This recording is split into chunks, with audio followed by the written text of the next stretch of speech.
প্রিয় বন্ধুরা, আসসালামু আলাইকুম। আমি পড়ছিলাম তিন গোয়েন্দা, ভলিউম ৯, গল্প কানা বিড়াল। এখন পড়ছি শেষ অংশ ১৮। ঘুরে যেখান থেকে শুরু করেছিল সেখানে এসে দাঁড়ালো আবার রবি আর রবিন। কিশোর বা মোসাকে দেখল না। রবি, কিছু হয়েছে? চারপাশে দেখতে দেখতে বলল রবিন। এখানেই তো ওদের আসার কথা। দেখো। ফ্যান হাউসের দেয়ালে বড় একটা ফোকর দেখালো রবি। নতুন হয়েছে গর্তটা, আমি শিওর। জ্যোৎস্নায় আরো বিষণ্ণ লাগছে পরিত্যক্ত পার্কটা। চেঁচিয়ে ডাকলো রবিন, কিশোর, মুসা। কে জানে আসছে, বলে উঠল রবি। শ্রুতন্ত পায়ের আওয়াজ এসে থামলো বেড়ার ওপাশে। পুকুর গুলে ভেতরে ঢুকলো দুজন লোক। তোমার বাবা, রবি। কাছে এসে জিজ্ঞেস করলো মিস্টার কনর, কি ব্যাপার?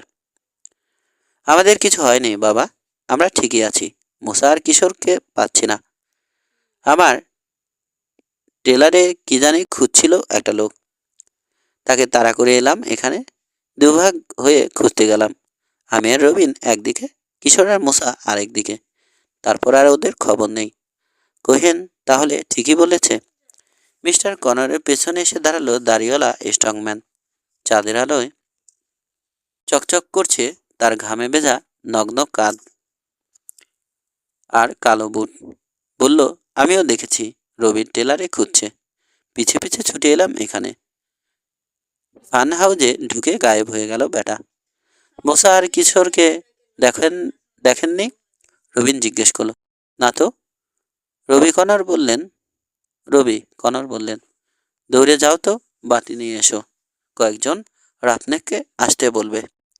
ছুটে চলে গেল রবি ও রবিন আর কোহেনকে নিয়ে পরিত্যক্ত পার্কে খুঁজতে শুরু করলেন কনর। মুসা আর কিশোরকে পাওয়া গেল না। বাতি আর রাফনেকদের নিয়ে এলো রবি। শক্তিশালী বৈদ্যুতিক লণ্ঠন নিয়ে খুঁজতে বেরোলেন কনর। কোহেন আর রাফনেকদের সঙ্গে নিলেন। ফ্যান হাউজের বাইরে দাঁড়াতে বলে গেলেন রবিন আর রবিকে। রবি, রবিন বলল, কোহেনও নাকি টেলারের কাছে লোকটাকে দেখেছে। আমরা তাহলে দুজনকে না দেখে একজনকে দেখলাম কেন? বুঝতে পারছি না রবিন। দেখা তো উচিত ছিল। আমার মনে হয় না দুজন। কোহেনকেই তাড়া করেছি। কোহেনই ডাকাত? মাথা ঝাঁকালো রবিন। প্রথম থেকে ওকে কিশোরের সন্দেহ। তোমরা ওর আসল নাম জানো না। আড়িপাতা স্বভাব। আমাদের উপর চোখ রাখে। কার্নিভল বন্ধ করার জন্যে বোঝায় তোমার বাবাকে। কিশোর আর মোসাকে সেই আটকে রেখে এখন ধোকা দিতে চাইছে আমাদের। চলো দেখি তোমার বাবা কি করছেন। দ্রুত ফ্যান ফান হাউসের দিকে চলল ওরা।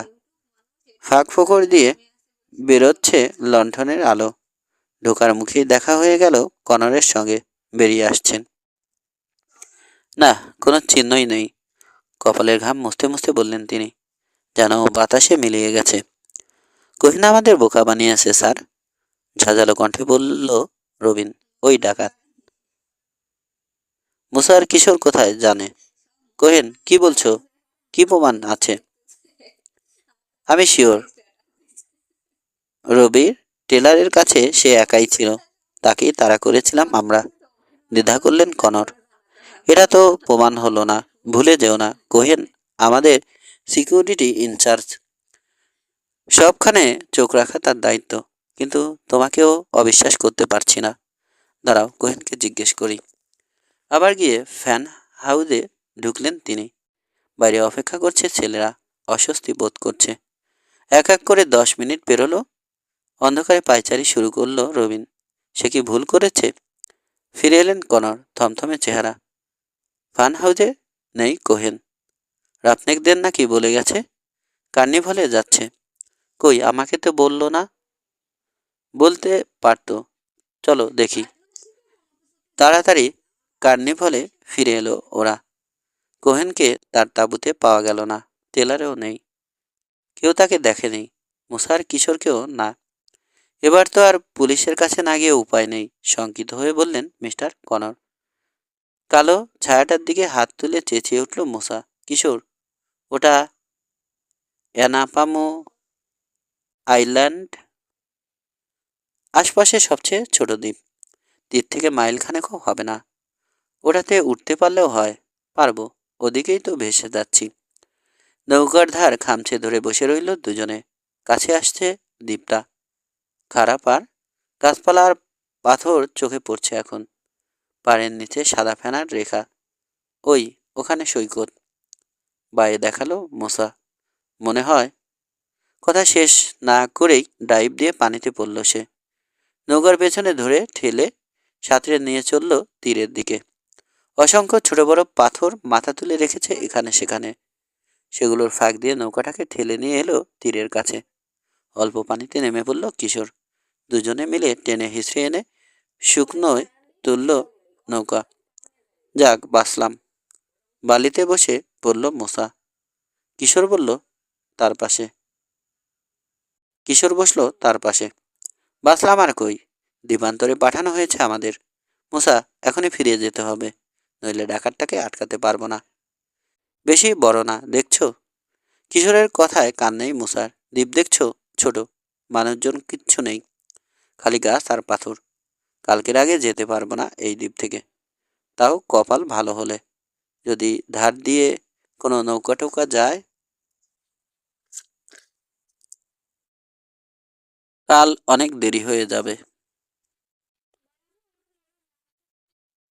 এখানকার প্রায় সব দ্বীপেই এমার্জেন্সি শেল্টার আছে শুনেছি। এটাতেও থাকতে পারে। চলো তো দেখি। কোথায়? আগে আগে চলল মুসা। বেশি খুঁজতে হলো না। ছোট একটা কেবিন পাওয়া গেল। ভেতরে একটা কাঠের টেবিল, কয়েকটা চেয়ার আর ব্যাংক, একটা স্টোভ আর টিনজাত কিছু খাবারও সংরক্ষিত আছে।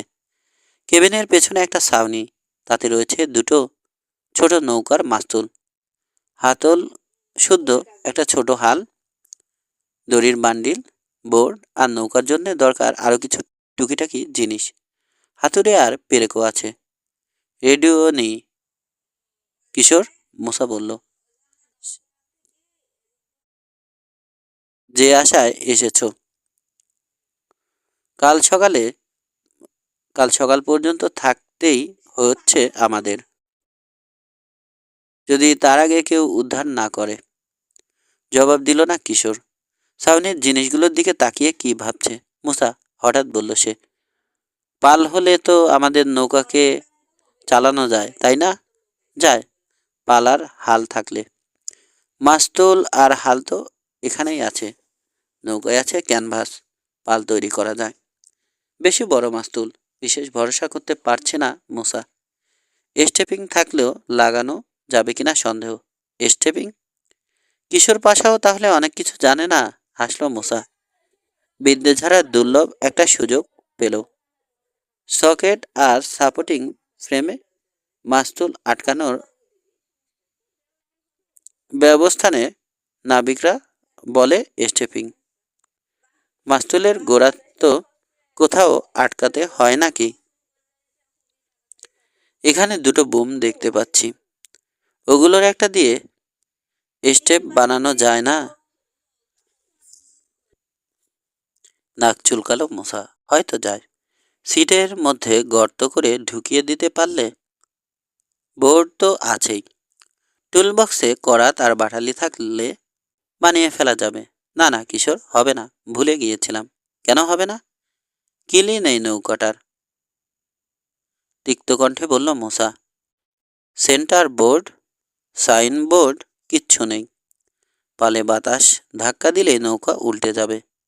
আর যদি নেহাত কপাল গুনে নাও উল্টায়, চালানো যাবে না। কিছুতেই সোজা চালানো যাবে না নৌকা। ধপ করে বসে পড়ল কিশোর। আঙুল কামড়াতে শুরু করলো। তাকিয়ে আছে মাস্তুল আর বোমগুলোর দিকে। খানিক পরে বলল, মুসা, মাস্তুলগুলো ভাসবে? ভাসতে পারে। কেন? মাস্তুলে চড়ে বাড়ি যাবার কথা ভাবছো নাকি? মুসার রসিকতায় কান দিল না কিশোর। মাস্তুলের সঙ্গে যদি পেরেক মেরে বোর্ড লাগিয়ে দিই, বোর্ডের আরেক ধারে পেরেক মেরে লাগিয়ে দিই নৌকার সঙ্গে, তাহলে? খাইছে, কিশোর খাইছে। চটাস করে নিজের উরুতে চাটি মারল মুসা। বাজিমাত করে ফেলেছ, হবে, কাজ হবে এতে। আর যেতে তো হবে মাত্র 1 মাইল। বাতাসের গতি ঠিক থাকলে ভারসাম্য বজায় থাকবে নৌকার। চমৎকার। তাহলে আর দেরি কেন? উঠে পড়ল কিশোর। এসো চটপট সেরে ফেলি। 19। চিপ ইয়ান ফ্লেচারকে সব কথা যে বলেছে রবিন, সেও প্রায় 2 ঘন্টা হয়ে গেছে।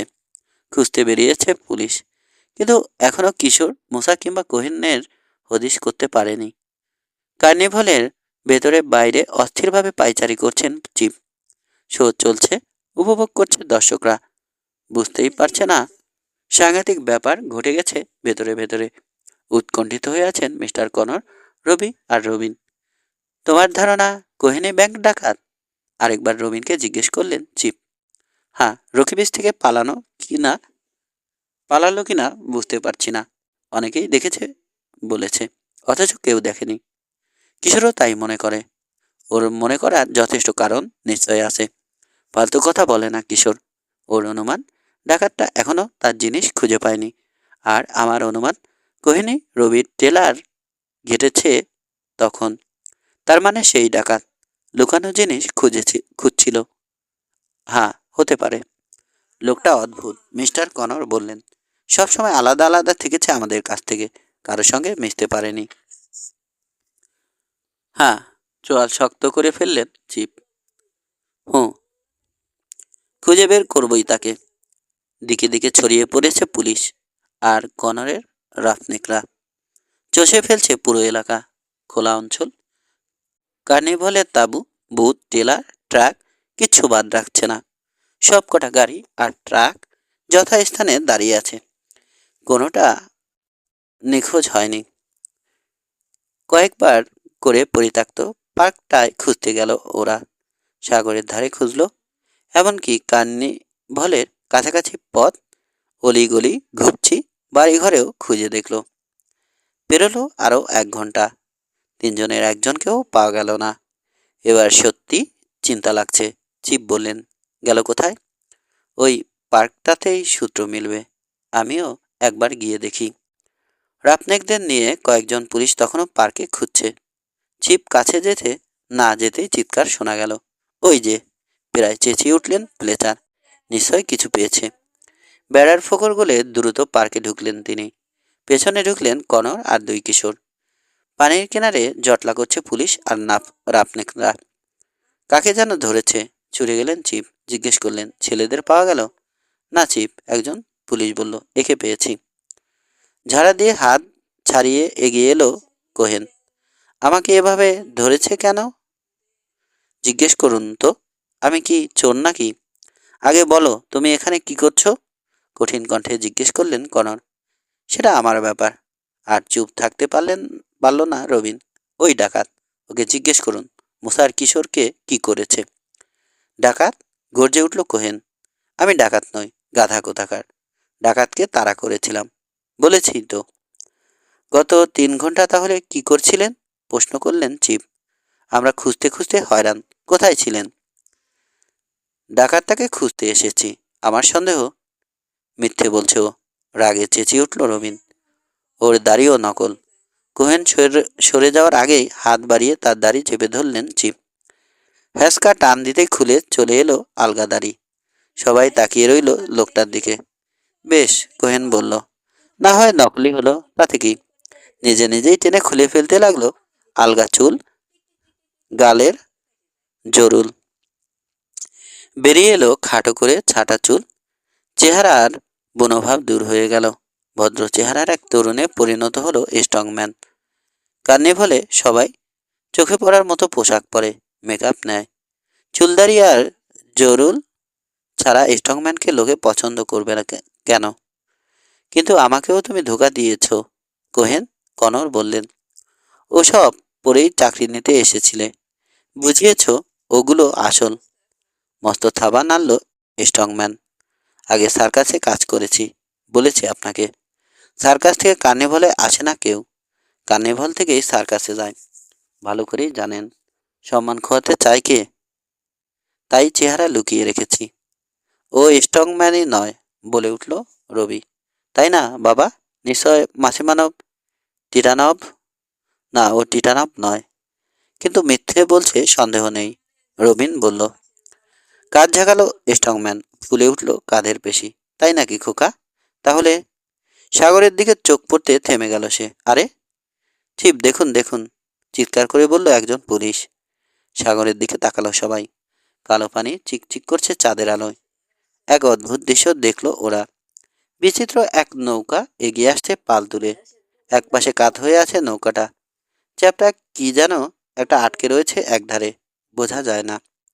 আরো কাছে এলে চেনা গেল আরোহীদের, মুসা আর কিশোর। ওরাই, বলে দৌড় দিল রবিন। কিশোর, মুসা, চেঁচিয়ে উঠে রবিও দৌড়ালো। নৌকা তীরে ভিড়তেই লাফিয়ে নেমে ছুটে এলো দুই গোয়েন্দা। কয়েক মিনিটেই অন্যদের জানা হয়ে গেল দুজনের সাগর অভিযানের কাহিনী। ওটাই চড়ে এসেছ? বিশ্বাস করতে পারছেন না যেন চিপ।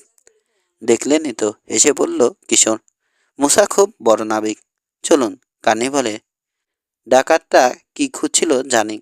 আমার ধারণা এখনো পায়নি ওরা, আর পাবেও না, রবিন বলল। ডাকাতটা ধরা পড়েছে। কোহেনকে দেখালো সে। না, কোহেন ডাকাত নয়, গো গো করে বলল কোহেন। সে কথাই তো বলছি, ওদের এতক্ষণ বিশ্বাসই করে না। ছদ্মবেশে ঢুকেছ কিশোর, কনর বললেন। রবির ট্রেলার ঘাটতে দেখেছ ওকেই? না স্যার, শান্ত দীর্ঘ কণ্ঠে বলল গোয়েন্দা প্রধান। নৌকার ক্যানভাসের নিচে লুকিয়ে থাকার সময় বুঝেছি লোক একজন নয়, দুজন। ডাকাতকে তাড়া করেছে কোহেন। ফ্যান ফান হাউসের পালিয়ে বেড়াচ্ছিলাম আমরা। মনে করেছে আমরাই বুঝি ডাকাত। কি করে বুঝলে? চিপ জিজ্ঞেস করলেন। আমাদের দেখেছে বলে চিৎকার করেছিল। যে তাড়া করে সেই ওভাবে চেঁচায়, যাকে তাড়া করা হয় সে নয়। আসল ডাকাতটা বরং লুকিয়েই থেকেছে আমাদের কাছ থেকে। হ্যাঁ, যুক্তি আছে, কিন্তু তাছাড়া। চিপকে কথা শেষ করতে দিল না কিশোর। কোহেনের কোমর পর্যন্ত নগ্ন, কোনো কাপড় ছিল না, শুধু আটো পাজামা, হাত খালি।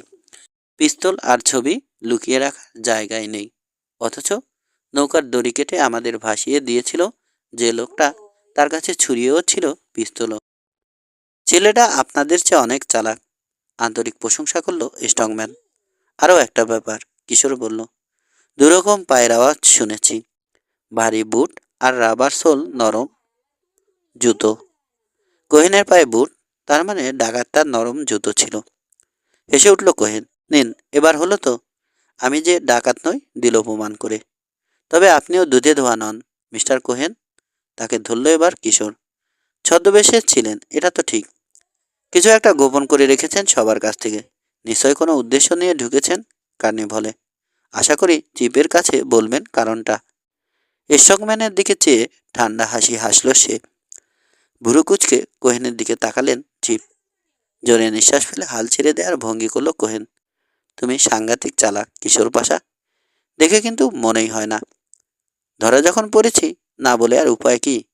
সত্যিই স্ট্রংম্যান ছিলাম আমি সার্কাসে। কয়েক বছর আগে ছেড়ে দিয়েছি। গোয়েন্দাগিরিতে বেজায় শখ, তাই শখের গোয়েন্দা হয়েছি চাকরি ছাড়ার পর। আমার আসল নাম ডেনভার বোলার। রবির নানি ভাড়া করেছে আমাকে নাতির উপর চোখ রাখার জন্যে। মহিলা জানতে চান কার্নিভাল সত্যি সত্যি পছন্দ করে কিনা রবি, আর তার কাজে বিপদের সম্ভাবনা কতটা। দুর্ঘটনাগুলো তাহলে তুমি ঘটাওনি? কঠোর হয়ে উঠেছে কনরের দৃষ্টি। না, তবে ঘটাতে উদ্বিগ্ন হয়েছি। আপনাকে বারবার কার্নিভাল বন্ধ করতে অনুরোধ করেছি সেজন্যই। রবির জন্য ভয় হচ্ছিল, ওর কোনো ক্ষতি হলে ওর নানি আমাকে আস্ত রাখতো না। তাছাড়া এটাও বুঝতে চাইছিলাম ওগুলো আসলেই দুর্ঘটনা কিনা। রবিকে নিরাপদে রাখতে চাইছিলে? হ্যাঁ কনর, সেই দায়িত্বই দেয়া হয়েছে আমাকে। বুকুটি করল কিশোর। চমৎকার মিস্টার কোহেন, নাকি মিস্টার বোলার। যাই হোক, সব কথা বলেননি, আরও কিছু আছে। রবিকে দেখা আপনার দায়িত্ব, আর টেলার দেখা নয়। তার টেলার দেখা নয়। ওখানে গিয়েছিলেন কেন? নিশ্চয় সন্দেহ করেছিলেন ডাকাতটা ওখানে খুঁজতে যাবে। ডাকাতের পেছনে কেন লেগেছেন? দীর্ঘ এক মুহূর্ত চুপ করে রইল কোহেন ওরফে বোলার। তারপর মাথা ঝাঁকালো। না, তোমাকে ফাঁকি দেওয়া মুশকিল। ঠিকই ধরেছ সান। মেডিওতেই বুঝেছি ডাকাতটা কার্নিভলেরই লোক। আমি গোয়েন্দা, পেশাদারি একটা মনোভাব রয়েছে। আশা করেছি ডাকাতটাকে ধরতে পারলে আমার সুনাম বেড়ে যাবে রাতারাতি। কাজেই তদন্ত শুরু করলাম, কিন্তু অনেক খুঁজেও পেলাম না ডাকাতটার চেহারার সঙ্গে কার্নিভলের কারো চেহারা মেলে না। তারপর কানা বেড়াল চুরি গেল, বুঝলাম ওগুলোর ভেতরে জরুরি কিছু লুকিয়েছে ডাকাতটা। থেমে হাত নাড়ল সে। কিন্তু বিড়ালের ভেতর রে সে নিজেই খুঁজে পেল না। কি সাংঘাতিক, বলে উঠল রবি। নিশ্চয় ভেতর থেকে পড়ে গেছে। তার কথায় সায় জানাতে পারল না কিশোর। আমার তা মনে হয় না, বলল সে। বিড়ালের ভেতরেই রয়েছে এখনো বিষ। কিন্তু কিশোর, প্রতিবাদ করল রবি। আমার 5টা বিড়ালই ছিল, ডাকাতটা সবগুলো নিয়ে গেছে। না রবি, তুমিও ভুল করেছ। আসলে বিড়াল ছিল 6টা। আমরা দেখেছি। দেখেছি? হা হয়ে গেল মোসা। কোথায়? কোথায় কিশোর? রবিন জানতে চাইল। ধরতে গেলে আমাদের নাকের নিচে, সেজন্যই দেখেও দেখিনি। রবিদের টেলারে উঠেছিলাম, মনে আছে? ভাঙা, নষ্ট।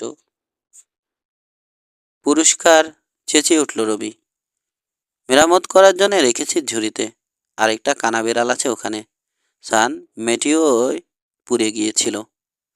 তার মানে আগুন লাগার সময় শুটিং গ্যালারিতে ছিল ওটা, বলল কিশোর। ওটাতেই জিনিসটা লুকিয়েছিল ডাকাত। আগুনে বিড়ালটা নষ্ট হয়ে যাওয়ায় রবি নিয়ে গিয়ে ঝুড়িতে ফেলে রেখেছে। সে কথা ভাবেইনি ডাকাতটা। তবে নিশ্চয় জানা ছিল না বিড়াল 6টা আছে। নৌকায় সময় পেয়েছি ভাবার। আমাদের ভাসিয়ে দেওয়াটা একটা কথাই প্রমাণ করে। যা খুঁজছে তখনও পায়নি সে। আমরা তার কাজে বাগড়া দেব বলেই সরিয়ে দিতে চেয়েছে। অনেক ভাবলাম কোথায় থাকতে পারে জরুরি জিনিস। হঠাৎ মনে পড়ল ঝুড়িতে ফেলে রাখা বিড়ালটার কথা। খাইছে কিশোর? একবারও ভাবিনি আমরা। আমিও না, তিক্ত কণ্ঠে বলল রবি। অথচ আমার হাতের কাছেই রয়েছে। ডাকাতটাও ভাবেনি, হেসে বললেন চিপ। খুব ভালো কাজ দেখিয়েছ কিশোর। তোমাকে আমার জুনিয়র অ্যাসিস্ট্যান্ট হিসেবে পেলে খুশিই হব। করবে চাকরিটা? Honorary post. মৃদু হেসে প্রশ্ন এড়িয়ে গেল কিশোর। বলল, যখন বুঝলাম। থেমে গেল সে। সতর্ক হয়ে উঠেছে। তাড়াতাড়ি চারপাশে দেখল। চিপ, কে যেন গেল। অন্ধকার ছায়ার দিকে তাকিয়ে আছে মুসা। আমিও শুনলাম। কে গেল? এদিক ওদিক তাকালেন চিপ। কি জানি স্যার, বলল একজন পুলিশ। আমরা তো সবাই আছি। কে যেন দাঁড়িয়েছিল আমার পেছনে, একজন রাফনেক বলল। মনে করতে পারছি না। চেঁচিয়ে উঠল রবিন। কোহেন কোথায়? আশপাশে কোথাও নেই কোহেন। জলদি চলুন, কিশোর বলল। কুইক। 6 নম্বর বেড়ালটার কথা জেনে গেছে। ছুটতে ছুটে বেড়ার কাছে চলে এলো সবাই। ফকরগুলি ঢুকলো কার্নিভলের সীমানায়। কিছু দর্শক রয়েছে এখনো। কৌতূহলী হয়ে তাকালো ওরা ছুটন্ত দলটার দিকে। ছুটে টেলারে ঢুকলো রবি। পরক্ষণেই বেরিয়ে এসে হাত ঝাড়া দিল। নেই, বেড়ালটা নেই। সব পথ বন্ধ করে দাও, আদেশ দিলেন চিফ। খোঁজো খোঁজো। কনর বললেন, সমস্ত কার্নিভল চষে ফেলো। তাড়াহুড়ো করে চলে গেল পুলিশ আর রাফনেকরা। আর পালাতে পারবে না, চিফ বললেন। চিফ, কোহিনী নিয়েছে? মুসা জিজ্ঞেস করলো। বুঝতে পারছি না। একের পর এক মিথ্যে বলে যাচ্ছিল। নানি গোয়েন্দা ভাড়া করেনি, রবি বলল। করেছে একটা ডাকাতকে। অনেক শখের গোয়েন্দাকেই নষ্ট হতে দেখেছি আমি, চিফ বললেন। ক্রিমিনালদের সঙ্গে মেশার সুযোগ বেশি ওদের। খারাপ হতে সময় লাগে না। হতে পারে ডাকাতটার সঙ্গে হাত মিলিয়েছে কোহেনও। কোহেন না হলে আর কে স্যার? মুসার প্রশ্ন। তাকে তো আমরা চিনি না, ধরবো কিভাবে? বিড়ালটা জাস্ট লুকিয়ে ফেলবে, ব্যাস, আর চেনা যাবে না তাকে। বিড়ালটা নিয়ে প্রমাণ করে দিল সে আছে। পালাতে আর দেব না। যেভাবেই হোক ধরবই। কিশোর, আরে কিশোর গেল কোথায়? কোন ভাগে চলে গেছে কিশোর কেউ খেয়াল করেনি। কিশোর, মুসা ডাকলো। কিশোর, কোথায় তুমি? জোরে ডাকলেন চিফ। জবাব নেই। আমাদের সঙ্গে কি এসেছিল এখানে? মনে করতে পারছে না রবিন। পার্ক থেকে বেরোনোর আগে পর্যন্ত ছিল। কনর বললেন। বেশি দূরে যেতে পারেনি। চিফ বললেন, কাছাকাছিই থাকবে। যদি ডাকাতটার পিছু নেয়? মুসার গলা কাঁপছে। শান্ত হও মুসা, কনর বললেন। চলো খুঁজি। এক এক করে সমস্ত ট্রাক আর টেলার খুঁজল ওরা। তারপর চলে এলো যেখানে শো চলছে সেখানে। 15 মিনিট খোঁজাখুঁজি করে না পেয়ে এলো শুটিং গ্যালারির পাশের চওড়া পথটায়। সেখানেও নেই কিশোর। শো শেষ, কনর বললেন। দেখি ওদেরকে জিজ্ঞেস করে কিশোরকে দেখেছে কিনা। বেরোনোর সব পথ বন্ধ। চিপ বললেন, বেড়ার কাছেও লোক আছে। ওদের ফাঁকি দিয়ে পার্কে ঢুকতে পারবে না। ভেতরেই আছে কিশোর। মার্কাস দা হারকিউলিসের তাঁবুর কাছে কর্মীদের ডেকে জড়ো করালেন কনর। পুলিশ দেখে অস্বস্তি বোধ করছে অনেকেই। কিশোরকে দেখেছে কিনা জিজ্ঞেস করা হলো। আমি দেখিনি। অস্বস্তিতে নাক কুচকালো লায়ন টেনার। আগুন খেকো আর দরাবাজরা মাথা নাড়ল।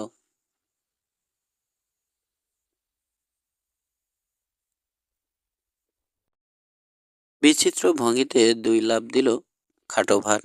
এখনো অভিনয় করছে। হাত তুলে দেখালো বিষণ্ণ লম্বা ভারকে। ভাঙা ঝাড়ু দিয়ে তলাহীন বালতিতে ময়লা তোলার অভিনয় করলো লম্বা। কিন্তু হাসাতে পারল না কাউকে। হাসার সময় নয় এটা। মনে হয় আমি দেখেছি। কেঁদে ফেলবে জানো লম্বা। তাঁবুর পেছনে। দেখেছ? কাটা কাটা শোনালো চিপের কথা। কার সঙ্গে? কোন তাঁবুর পেছনে? জানি না। বিষণ্ণ ভঙ্গিতে মাথা নাড়ল লম্বা। মনে করতে না পারায় বড় দুঃখ পেয়েছে যেন। হাতে ভর দিয়ে উল্টো হয়ে দাঁড়ানোর চেষ্টা করে পড়ে গেল বেটে। তিরিং তিরিং করে আবার 2 লাফ দিল লম্বাকে ঘিরে। গুঙিয়ে উঠল রবিন। কিশোরকে ধরে নিয়ে গেছে আমি জানি। হ্যাঁ, মুসাও প্রায় কোকিয়ে উঠল। জিম্মি করার অভ্যেস তো আছেই ডাকাতটার। শান্ত হও, শান্ত হও বললেন বটে, কিন্তু চিপ নিজের উদ্বেগই ঢাকতে পারলেন না। যাবে কোথায়? ধরে নিয়ে গিয়ে বাঁচতে পারবে না। ধরেই যদি নিয়ে থাকে? প্রশ্ন তুলল রবি। এখনো বেরিয়ে আসছে না কেন? জিম্মি তো আছেই। তাও তো কথা, বুঝতে পারছি না কিছু। লম্বা ভার বলে উঠল, জিম্মি? মনে পড়েছে। লোকটা পার্কের বেড়ার দিকে দৌড়াচ্ছিল। ছেলেটাও ধরে নিয়ে ধরে নিল কিনা বুঝলাম না। সাগরের দিকে? অবাক হলেন চিপ। নিশ্চয় সাঁতরে পালানোর চেষ্টা করবে বললেন কনর। পাহারা পরে বসিয়েছি আমরা। তার আগেই নিশ্চয় বেরিয়ে গেছে। এদের মধ্যে দৌড় দিয়েছে মুসা আর রবি। চিপ আর কনরও পিছু নিলেন। কিন্তু রবিন নড়ল না। মাটির দিকে চেয়ে আছে। চিপ, ডাকলো সে, দেখে যান। ফিরে এলো 4 জনেই। আঙুল তুলে দেখালো রবিন। মাটির মস্ত এক প্রশ্নবোধক মাটিতে মস্ত এক প্রশ্নবোধক চিহ্ন আঁকা। খাটোভার তখনও লম্বাকে ঘিরে নাচছে। বুড়ো আঙুল ধরে বারবার দেখাচ্ছে লম্বা ভারকে। 21। আমাদের সাংকেতিক চিহ্ন, বিড়বিড় করলো মোসা। 2 ভারের দিকে তাকালো একবার। নিশ্চয় কিশোর, বলল রবিন। আমাদের? বলতে বলতে থেমে গেল সে। খাটো ভারের দিকে তাকিয়ে আছে স্থির দৃষ্টিতে। চিপ। এবারেও রবিনের কথা শেষ হলো না। হঠাৎ ধোলা জামার পকেট থেকে লম্বা ভারের হাতে বেরিয়ে এলো একটা পিস্তল। এবারেও রবিনের কথা শেষ হলো না। হঠাৎ ধোলা জামার পকেট থেকে লম্বা ভারের হাতে বেরিয়ে এলো একটা পিস্তল। সেটা তাক করে কোনো কথা না বলে ধীরে ধীরে পিছিয়ে যেতে শুরু করলো প্রধান প্রবেশপথের দিকে। রং করা ফ্যাকাশে সাদা চেহারায় ধক ধক করে জ্বলছে কালো চোখের তারা। খবরদার, কেউ নড়বে না, সতর্ক করলেন চিফ। যেতে দাও। অসহায় হয়ে তাকিয়ে আছে ছেলেরা, চিফ নিজে এবং মিস্টার কনর। চলে যাচ্ছে লোকটা। গেটের কাছে প্রায় পৌঁছে গেছে। হঠাৎ একটা বুদের আড়াল থেকে লাফ দিয়ে বেরিয়ে এলো আরেকজন। লম্বা ভার কিছু করার আগেই তার উপর ঝাঁপিয়ে পড়ল কোহেন। পিস্তল ঘোরানোর চেষ্টা করলো লম্বা, পারল না। লোহার মতো কঠিন আঙুল কবজি চেপে ধরল তার। সেই আঙুল ছাড়ানোর সাধ্য হলো না তার। হাত থেকে খসে পড়ল পিস্তল। স্ট্রংম্যানের কবলে পড়ে একেবারে অসহায় হয়ে গেল লম্বা। যাক, ব্যাটাকে ধরলাম শেষ পর্যন্ত, খুশি হয়ে বলল কোহেন। নিজের লোকদের ডাকলেন জিপ। ছুটে এলো তারা। শো শেষ হলেও দর্শকরা সব বেরিয়ে যায়নি। ভিড় জমাতে লাগলো। দুজন পুলিশ গেল ভারকে ধরতে, অন্যেরা লোক সরানোয় ব্যস্ত হলো। হেসে বলল কোহেন, গিয়ে ঘাপটি মেরেছিলাম, জানতাম আজ বেরোবেই বেটা, কিন্তু ভারের ভেতর থেকে যে বেরোবে কল্পনাও করিনি। লাফালাফি থামিয়ে দিয়েছে খাড়ো ভার। চুল মুখোশ সব টেনে টেনে খুলল। হাসি মুখে বলল কিশোর, ভার সাজার ইচ্ছে আমার অনেক দিনের। কয়েক সেকেন্ড স্তব্ধ হয়ে রইলেন চিপ। তারপর কথা ফুটল মুখে, খুলে বলো সব। কি করে বুঝলে লম্বুই ডাকাত? আর ভার সাজতেই বা গেলে কেন? বলছি, শুরু করলো কিশোর। লোকটা আমাদের অলক্ষ্যে পার্ক থেকে সরে আসার পরেই বুঝেছি 6 নম্বর বেড়ালটা নিতে গেছে। আমরা পৌঁছার আগেই বের করে নিয়ে লুকিয়ে ফেলবে। তারপর তাকে চেনা খুব মুশকিল হয়ে যাবে। তাই আপনার সঙ্গে না গিয়ে অন্যদিকে গেলাম। বুঝেছি, বেড়ালটা নিয়েই মিশে যাবে লোকের ভিড়ে, যেখানে তাকে চেনা সহজ হবে না। ওরকম জায়গা কোনটা? দরাবাজদের তাঁবু। ওরা তখনও খেলা দেখাচ্ছে। ওদিকে পা বাড়াতে যাব, দেখি টেলারের দিক থেকে একটা লোক দৌড়ে আসছে। চিনলাম, লম্বা ভার। দৌড়াতে দৌড়াতে জিনিসটা ঢুকিয়ে ফেলল ঢোলা পাজামার ভেতরে। আমাকে ওখানে ওই অবস্থায় দেখে ফেললে নিশ্চয় চিনে ফেলতো। তাড়াতাড়ি ঢুকে পড়লাম কাছের তাঁবুটাতে। ঢুকেই চমকে গেলাম। ঢুকেছি ভারদের তাঁবুতেই। খাইছে, আটকে উঠল মশা। যেখানে বাঘের ভয় সেখানেই রাত। একেবারে বাঘের ঘরে ঢুকে গিয়েছিলে। মাথা ঝোঁকালো কিশোর। ভয় পেয়েছি খুব। দ্রুত ভাবছি কি করা যায়। শো দেখানোর অন্যান্য তাঁবুর মতোই ওটারও দুটো অংশ। পেছনের অংশে থাকে অভিনেতাদের মেকআপের সরঞ্জাম। যারা টেলারে মেকআপ নেয় না তাদের জন্যে, জানোই। সোজা ঢুকে পড়লাম সেখানে। বাইরে তার পায়ের আওয়াজ শোনা যাচ্ছে তখন। যা করার তাড়াতাড়ি করতে হবে। পেছনে ঢুকবে কিনা জানি না, ঢুকতেও পারে। কি সাংঘাতিক, চোখ বড় বড় হয়ে গেছে রবির। ভালো ফাঁদে পড়েছিলে। ছুরি টুরি মেরে বসতে পারতো সায় জানালো কিশোর। ভয় তো পেয়েছি সে কারণেই। দেখি খাটো ভারের সাজ পোশাক পরে আছে। খেলা শেষ। সাজ পোশাক খুলে রেখে গেছে সে। বিন্দুমাত্র সময় নষ্ট না করে পরে ফেললাম। ভাগ্যিস গায়ে লেগেছে। মুখোশও পরা শেষ করলাম। এই সময় লম্বু ঢুকলো। আমাকে চিনতে পারল না। অনুরোধ করতে লাগলো দরাবাজদের তাঁবুতে গিয়ে আরেকবার যেন খেলা দেখাই। খেলা দেখানোর নেশায় নাকি পেয়েছে তাকে। আমি তো বিশ্বাস করিনি। খাটো ভারও করতো কিনা কে জানে। আসলে তখন মরিয়া হয়ে উঠেছে লম্বু মিয়া, পুলিশকে ফাঁকি দেওয়ার জন্যে, বিড়ালটা নিয়ে নিরাপদে পালিয়ে যাওয়ার সুযোগের জন্যে। প্রথমে চেয়েছিল বিড়ালের ভেতর যে সে জিনিস লুকিয়েছে এরা কেউ না জানুক। পরে দেখলো সবাই জেনেই গেছে। আর চালাকি করে লাভ নেই। কোনো মতে বিড়ালটা নিয়ে পালিয়ে যেতে পারলেই তখন হাঁপ ছাড়ে। বুঝলাম, বললেন চিপ। কিন্তু বাইরে বেরিয়ে আমাদের কাছে এসে কেন বললে না লম্বুই ডাকাত? ভাড়ামির কি দরকার ছিল? আমি জানতাম স্যার ওর কাছে পিস্তল আছে। আমার ভয় ছিল সরাসরি আপনাকে বললে বেপরোয়া হয়ে উঠবে সে। পিস্তল বের করে যথেচ্ছা গুলি চালাতে শুরু করলেও অবাক হতাম না। তাতে মারাত্মক কিছু ঘটে যেতে পারত। তাই চাইছিলাম ওকে না জানিয়ে কোনোভাবে আপনাদের দৃষ্টি আকর্ষণ করতে। বোঝাতে চাইছিলাম আমি আসলে খাটো ভার নই। তাও যখন বুঝলেন না, মাটিতে প্রশ্নবোধক আঁকলাম। রবিনের চোখে পড়েছিল বলেই। হ্যাঁ, আরেকটু হলেই দিয়েছিলাম কাচিয়ে, স্বীকার করলেন চিপ। যাক, ভালোই ভালোই সব শেষ হলো। বিড়ালটা কোথায়? ওর পাজামার ভেতরে। লম্বা ভারকে দেখালো কিশোর। অস্বাভাবিক ঢোলা পাজামার ভেতর থেকে বের করা হলো বেড়ালটা।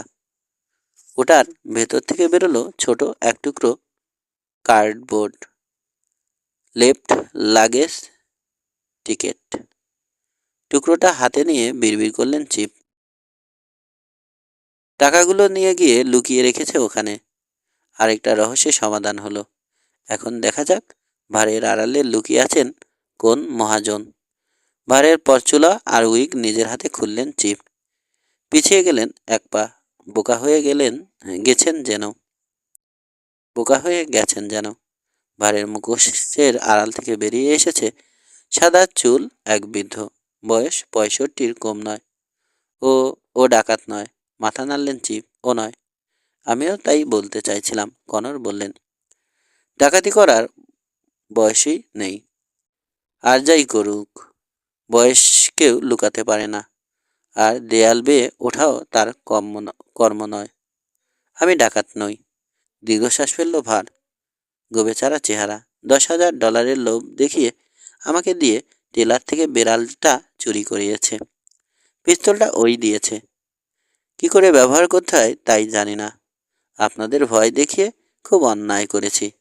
আমাকে আমাকে মাফ করে দিন। কে ভাড়া করেছে? চিপ জিজ্ঞেস করলেন। আর চোখে কোহেনের দিকে তাকালো ভার। বলল, কোহেন আমাকে $10,000 দেবে বলেছে। লাল হয়ে গেল স্ট্রংম্যান। চেঁচিয়ে উঠল, মিথ্যে কথা, বেটা মিথ্যুক। আমি আমি আমি সত্যি বলছি, জোর গলায় বলল ভার। আমাকে ফাঁসিয়ে দিয়ে ও এখন স্বীকার করতে চাইছে না। কোনো কথা বলছে না কিশোর। স্থির চোখে তাকিয়ে আছে ভারের হাতের দিকে। হাসি ফুটল মুখে। আমাদের বুড়ো ভারী মিথ্যে কথা বলছে চিপ। কি করে বুঝলে? ও মোটেও বুড়ো না। কি বলছো? বিশ্বাস হচ্ছে না মশার? হ্যাঁ, সেকেন্ড। আমরা ভেবেছি ছদ্মবেশ পরে গিয়ে ডাকাতি করেছে বাদামি চামড়ার লোকটা। আসলে পরে গিয়ে নয় খুলে গিয়ে করেছে। প্রথম দিন বেড়াল চুরি করার সময় অবশ্য আরেকটা ছদ্মবেশ পরেছিল। তবে কার্নিভলে সবসময়ই ছিল বুড়ো মানুষের ছদ্মবেশে। ছাড়া পাওয়ার জন্য জোরাজোরি শুরু করলো ভার। কিন্তু দুজন পুলিশ তাকে দুদিক থেকে চেপে রাখলো। চুল ধরে টানলেন চিপ। মুখোশ খোলার চেষ্টা করলেন। চুলও খুলল না। মুখের ভাঁজ পরা চামড়াও আগের মতোই রইল। ভালো করে দেখলেন আবার চিপ। লোকটার গলার কাছে সূক্ষ্ম একটা দাগ দেখতে পেলেন। নখ দিয়ে খুঁটে বুঝলেন আলগা। আঙুল ঢুকে জোরে উপর দিকে টানতেই খুলে চলে এলো প্লাস্টিকের মুখোশ। গলা, মুখ, চুল সব একটাতে, আলগা কিছু নয়। বেরিয়েও বলল আরেক চেহারা, বাদামি চামড়া, টিটানফ। সঙ্গে সঙ্গে চিনতে পারলেন কনর। মাসিমানব থেকে ব্যাংক ডাকাত। ট্যাটু কোথায়? দেখুন তো, মুসা বলল। পাওয়া যাবে না, বলল কিশোর। ওটা আলগা। সময় মতো লাগিয়ে নিত। জাহান নামে যাও, বিচ্ছু কোথাকার। হিসিয়ে উঠল টিটানফ। হাদা ছেলে। বিচ্ছু ঠিকই টিটানফ। কঠিন হাসি ফুটল সিপের ঠোঁটে। তবে হাদা বলতে পারবে না। তোমাকেই বরং হাদা, গাধা সব বানিয়ে ছেড়েছে। কিশোরের দিকে ফিরলেন। অনেক প্রশ্নের জবাবই তো দিলে কিশোর। আর একটা প্রশ্ন, কি করে বুঝলে ওর মুখে মুখোশ? টেনেও তো কিচ্ছু বোঝা যাচ্ছিল না। অতি ধূর্ত অপরাধীও কিছু না কিছু ভুল করেই ফেলে স্যার। আপনি খুব ভালো করেই জানেন। এই লোকও হাত ঢাকতে ভুলে গিয়েছিল বোধহয় তাড়াহুড়োয়। সবসময় তো দস্তানা পরেই থাকতো দেখেছি। কোথায় খুলে রেখেছিলেন চিরানব? পার্কে? আমাদের নৌকার দড়ি কাটার সময়? নাকি বেড়ালটা চুরির সময়? জবাব দিল না মাসিমানব। ঘৃণায় মুখ ফিরিয়ে নিল আরেক দিকে। তার হাতের দিকে এখন সবার চোখ। বাদামি চামড়া সবাই দেখতে পাচ্ছে। হাদা আমাকে বলতে পারো টিটানব, বিরক্ত কণ্ঠে বললেন চিপ। চোখ ভোঁতা হয়ে গেছে আমার, নইলে এটা দেখলাম না। হাসল কিশোর। নাটকীয় ভঙ্গিতে বলল, সহজ ব্যাপারগুলোই সহজে চোখ এড়িয়ে যায়। পরদিন কেসের রিপোর্ট ফাইল নিয়ে বিখ্যাত পরিচালক ডেভিস ক্রিস্টোফারের অফিসে ঢুকলো 3 গোয়েন্দা। মন দিয়ে ফাইলটা পড়লেন পরিচালক। মুখ তুলে বললেন, চমৎকার কাহিনী, ভালো ছবি হবে। এখন কয়েকটা প্রশ্নের জবাব দাও তো। কার্নিভালে ঢুকলো কেন টিটানব? ব্যাংক ডাকাতির পরিকল্পনা আগেই ছিল আগেই ছিল ওহিওতে ডাকাতির অপরাধে খুঁজছিল তাকে পুলিশ, রবিন জানালো। কার্নিভালে ঢুকে তাই লুকিয়ে থাকতে চেয়েছে। আরও একটা কারণ আছে, বলল কিশোর। সে শুনেছে কার্নিভাল নিয়ে ক্যালিফোর্নিয়ায় আসবেন মিস্টার কনর। দলে ঢুকতে পারলে পুলিশের চোখ এড়িয়ে সহজে বেরিয়ে আসতে পারবে টিটানব। ভাড়ের ছদ্মবেশে ঢুকে পড়েছে। কার্নিভালে কাজের অভিজ্ঞতা তার আগে থেকেই ছিল। ভাড়ের অভিনয় করতে কোনো অসুবিধা হয়নি। সান মেটিওতে আসার পর ব্যাংক ডাকাতির চিন্তা ঢুকলো মাথায়। বুদ্ধিমান ডাকাত, চিন্তিত ভঙ্গিতে বললেন পরিচালক। ডাকাতি করে টাকা নিয়ে গিয়ে লেফট লাগেজে রাখলো। ভাড়ের ছদ্মবেশে আরেকবার ফাঁকি দিয়ে বেরিয়ে গেল পুলিশকে। রকি বিচ থেকেও বেরিয়ে যেত, শুধু যদি জানতো বেড়াল 5টা নয় 6টা। চুপ করে ভাবলেন কিছুক্ষণ পরিচালক। জিজ্ঞেস করলেন, রবি কি বাবার কাছেই থাকবে ঠিক করেছে, নাকি নানির কাছে চলে যাবে? বাবার কাছেই থাকবে, মুসা বলল। কোহেন মানে বোলার রিপোর্ট করেছে তার নানির কাছে। কার্নিভালে ভয়ের কিছু নেই, নিরাপদেই থাকবে রবি। তাছাড়া কাজটা সে পছন্দ করে। অনিচ্ছা সত্ত্বেও মেনে নিয়েছেন মহিলা, যোগ করল কিশোর। ছেলে বাবার কাছে থাকলেই ভালো। বোলার কি চলে গেছে? না, রবিন বলল। কার্নিভালেই রয়ে গেছে, সিকিউরিটি ইনচার্জ হিসেবে। গোয়েন্দাগিরি করেছে বটে কিছুদিন, কাজটা তার ভালো লাগেনি। সব কাজ সবার জন্য নয়। ঘড়ি দেখলেন পরিচালক, মুখে না বলেও বুঝিয়ে দিলেন হাতে সময় কম। আর একটা প্রশ্ন, তারপরেই তোমাদের ছেড়ে দেব। ওই পনি রাইডের ব্যাপারটা কি? কে বিষ খাওয়ালো ঘোড়াগুলোকে? ওটা সত্যিই দুর্ঘটনা, খাবারে বিষক্রিয়া। ও, মিস্টার কনারের ভাগ্য খারাপ। ভালো ঘোড়াগুলো মরে গেল, ভারও কমে গেল একজন। আরেকটা বড় আকর্ষণ গেল তার কার্নিভলে। রকি বিচে যতদিন থাকবেন উনি, ভারের অসুবিধে হবে না তার, হেসে বলল মুসা। কিশোর কথা দিয়েছে, ভারের অভিনয় সেই করবে। কাল যা দেখিয়েছে না স্যার, কি বলবো। অন্য সময় হলে হাসতে হাসতে পেটে খিল ধরে যেত আমার। তাই নাকি, তাই নাকি? আরও গম্ভীর হয়ে গেলেন সদা গম্ভীর পরিচালক। সময় করতে পারলে যাব দেখতে, দেখি কিছুক্ষণ হেসে মনটা হালকা করে আসতে পারি কিনা। সমাপ্ত। সবাইকে ধন্যবাদ। আপনাদের ভালো লাগলে সামাজিক কাজে লেগে পড়বেন। আর কোনো গল্প শুনতে চাইলে অবশ্যই কমেন্টে জানাবেন।